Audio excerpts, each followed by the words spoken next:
आजमगढ़ दौरे पर रहे प्रदेश गौ सेवा आयोग के अध्यक्ष एवं दर्जा प्राप्त राज्य मंत्री श्याम बिहारी गुप्ता ने गौ तस्करों के गिरोह का जल्द भंडाफोड़ करने की बात कही है। उन्होंने विहिप गौरक्षा विभाग के कार्यकर्ताओं संग बैठक कर गौवंशों के संरक्षण और संवर्धन पर भी विशेष चर्चा की है। प्रांत संरक्षक अशोक अग्रवाल के आवास पर गौ पूजन कर बैठक का शुभारंभ किया गया। बैठक के मुख्य अतिथि गौ सेवा आयोग अध्यक्ष ने कहा कि हर किसान के खूंटे पर गाय हो और हर किसान गौ आधारित प्राकृतिक खेती की तरफ अग्रसर हो। कहा कि सरकार की योजना अंतर्गत अधिक से अधिक गौशालाओं को विभिन्न संस्थाओं और एफपीओ को सुपुर्द किया जाए और किसान गायों को अपने घर ले जाए और प्रत्येक गाय पर 1500 रुपए का लाभ प्राप्त करे। जितनी गाय उतना लाभ।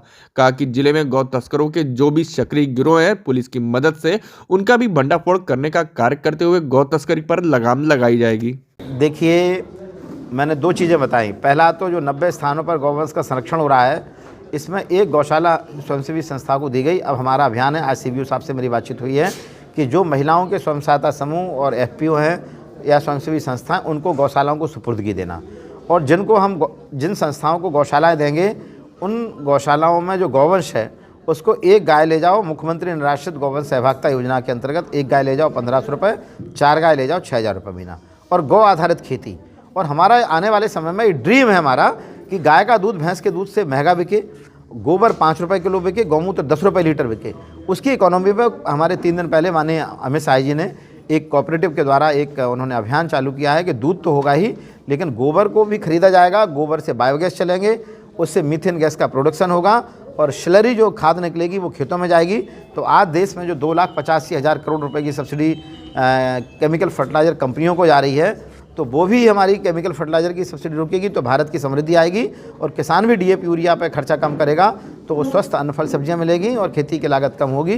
तो ये जो आपने कहा है, ये मैं आपकी बात मान रहा हूँ, लेकिन जिस दिन योगी जी की सरकार बनी उसी दिन से कत्लखाने और गौवंश की तस्करी बंद हुई।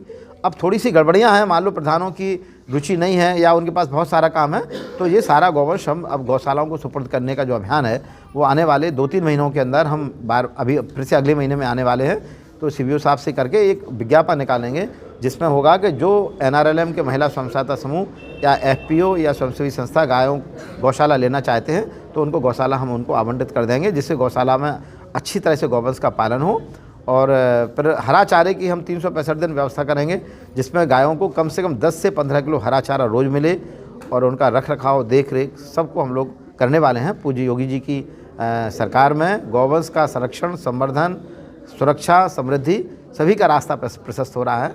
ये हमारा अभियान है। लगातार गो तस्करी के मामले आ रहे हैं, फिर आप क्लियर करिए इसको। लगातार आ रहे हैं मामले, जब गाय बचेंगी तभी तो संवर्धन करेंगे, कैसे रोकें? देखिए, संरक्षण करने वाले भी हैं, लेकिन तस्करी करने वाले, मांस का व्यापार करने वाले, चूँकि यहाँ से गौवंश पश्चिम बंगाल जाने का एक रास्ता है, तो ये अभियान घटनाएँ घट रही हैं, इक्का दुक्का घटना घट रही हैं। मैं ये नहीं कह रहा हूँ कि ज़्यादा घटनाएँ घट रही, थोड़ा इक्का दुक्का घटनाएँ घट रही हैं। मैं अगली बार आऊँगा, समीक्षा बैठक रहूँगा, एसएसपी के साथ में भी बैठेंगे, पुलिस को सक्रिय करेंगे और प्रशासन को इस काम में लगाएंगे कि जितने भी जाने के रास्ते हैं उनको हम लोग ब्लॉक करेंगे। वहाँ पर यदि आवश्यकता हुई तो वहाँ पर कैमरे लगाने की व्यवस्था भी करेंगे, या चूँकि वो एक सक्रिय गिरोह है, उस गिरोह को हम लोग भंडाफोड़ करने का काम करेंगे।